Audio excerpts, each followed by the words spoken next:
If you say Cuomo did a better job with COVID than Florida did, first of all, that's not what he used to say. Hell, his whole family moved to Florida under my governorship. Are you kidding me? Leadership, at the end of the day, it's not about entertainment.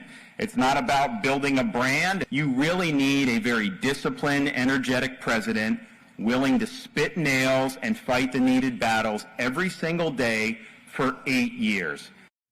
So David DeSantis leaned in a bit to his Trump criticism there, but he has done his best not to even say Donald Trump's name. So how does that sort of more careful approach go versus Chris Christie, who is not afraid to challenge former President Trump head on?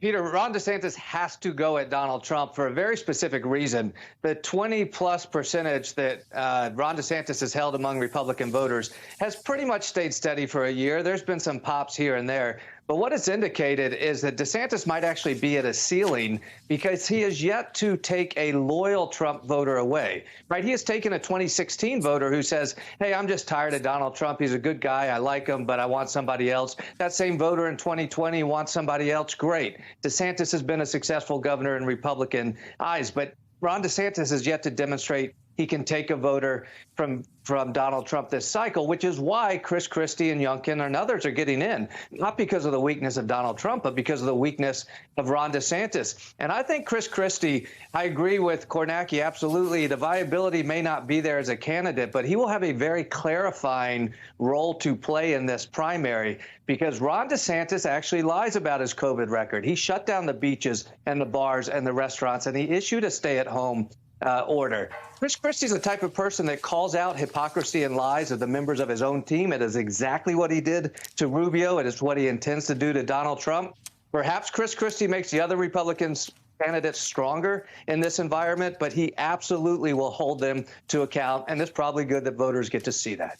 Robert Gibbs asked why he failed in 2016. Chris Christie recently noted that he and the rest of the Republican field then made what he called a strategic error, believing that each of them could winnow the field into a one-on-one matchup with Donald Trump. Is there a risk that that's what is about to happen again here?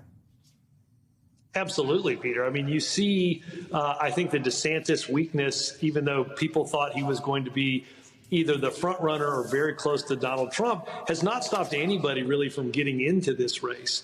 I think it will be interesting to watch Chris Christie. I think Vaughn had the right really term here.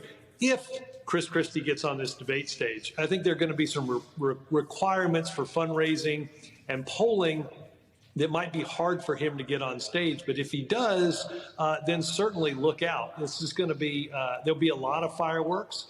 I think the other thing to watch out for is, you know, what happens in a multi-candidate primary when two people start attacking each other is you almost always create a lane for somebody else. And I think that's quite frankly why Ron DeSantis has been not sort of wanting to use the Trump name so much. If it becomes just a dogfight between those two, there's a lane for somebody to come in and say, look, we need a leader, not a bunch of squabbling. We need somebody who can get things done. Let these two go fight over here. I want to be your president. And I think that can open up a lane that's going to be interesting to watch in Iowa and New Hampshire in the coming months. Robert, you've stood at a White House podium, so you know what it's like. I want to get your reaction to Donald Trump attacking his former White House press secretary, Kayleigh McEnany, who is a Fox News host, now cited poll numbers that he didn't like.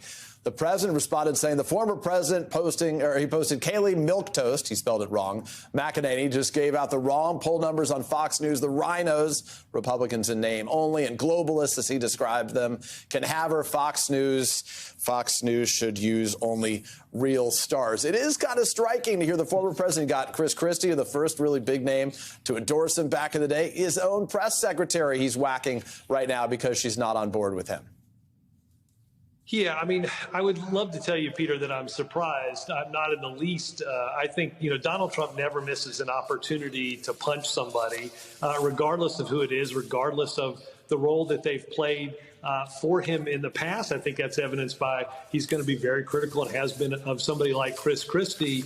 It's just a remarkable thing that you have a guy running for president of the United States attacking former staffers in this way. Is just, it's for some reason it's what the Republican Party wants in a nominee and wanted in a president. It's befuddling to me, given the problems and the challenges that we have, that he'd be the profile of the person they'd want to lead the party into the next election. Robert Gibbs, David Jolly, Vaughn Hilliard, Steve Kornacki. We would never call any of you milquetoast, and if we did, I promise we'd spell it right. But we won't do that. Thanks for being with us, guys.